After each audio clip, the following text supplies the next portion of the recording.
বাচ্চা হওয়ার পরে মেয়েদের যে স্টেজ মার্ক থাকে,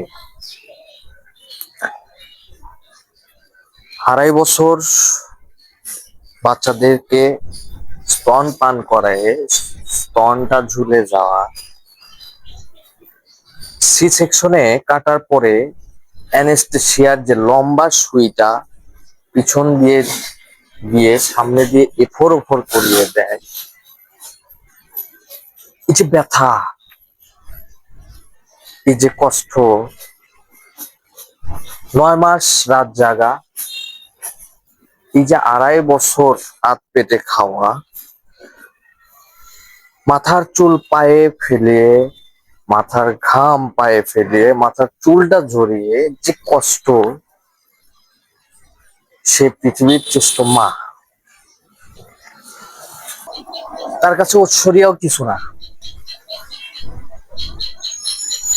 সে পৃথিবীর অন্যতম বউ, সে পৃথিবীর অন্যতম মা।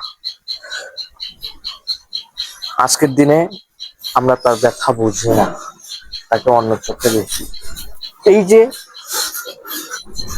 তার শরীরে ব্যথা, সে মোটা হয়ে গেছে, তার হাঁটুতে ব্যথা, এই ব্যথাটা কিসের জন্য আসে?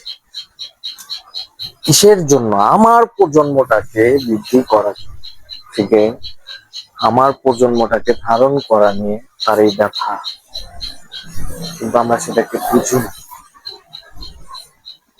আমরা কি, যে না বোঝে সে পুরোই অমানুষ। আমাদের প্রজনন ক্ষমতা নাই, যার ক্ষমতা আছে অথচ তাকে আমরা মূল্য করি না। পৃথিবীতে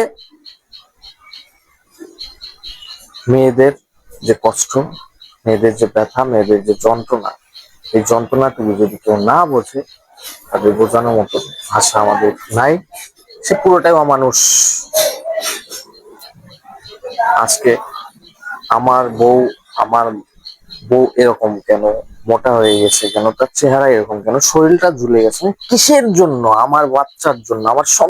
এই যে স্ট্রেস মার্ক আছে না, এটা পৃথিবীর সর্বোচ্চ সুন্দর চারুকার্য সন্তানের জন্য। তাহলে মানুষ কেন বোঝে না? যারা এই ধারণাটা না করতে পারে, তারা পুরোটাই অমানুষ, অমানুষের চেয়েও অধম। পুরা সৃষ্টিকর্তার সাথে